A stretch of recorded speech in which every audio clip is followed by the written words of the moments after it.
Guys, welcome to our channel. আজকে আমি দেখাতে চলেছি আপনি আপনার মোবাইলে যদি কোনো গেম থাকে বা আপনার গার্জিয়ান আপনাকে খেলতে দিচ্ছে না, সেটা কীভাবে লুকিয়ে রাখবেন ও পরবর্তীকালে খেলবেন। প্রথমে আপনাকে আপনার সেটিংয়ে যেতে হবে। সেটিংয়ে গিয়ে আপনাকে উপরে উঠে আপনার যদি রিয়েলমি বা রিয়েলমি কোম্পানির নার্জো ফোন হয় বা রিয়েলমি কোম্পানির কোনো ফোন হয় সেটাই কিন্তু হবে, তাছাড়া হবে না। প্রথমে আপনাকে প্রাইভেসিতে যেতে হবে।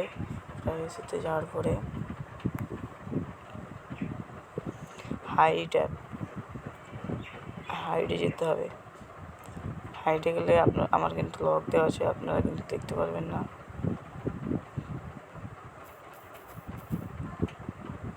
আপনাকে এখানেই হাইড থেকে চলে আসতে হবে। এখানে আপনি যে গেমটা আছে আমি এটাকে করে দিলাম।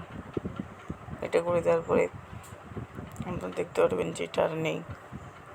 এই গেমটা কিন্তু দেখো, এটা কেটে ব্যাক করে দিলাম।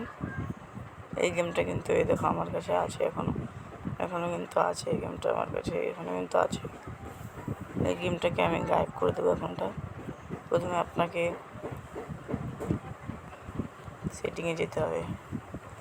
সেটিংয়ে যাওয়ার পর আপনাকে যেতে হবে প্রাইভেসিতে গিয়ে আপনাকে যেতে হবে হাইড অ্যাপে গিয়ে আপনাকে লকটা দিতে হবে। লকটা দেওয়ার পরে দেখুন এই যে আমার এই গেমটা, এটাকে আমি চালু করে দিলাম বা এটাই ক্লিক করে দিলেই হয়ে যাবে। এইটা না, এটা ক্লিক করে দিলেই হয়ে যাবে।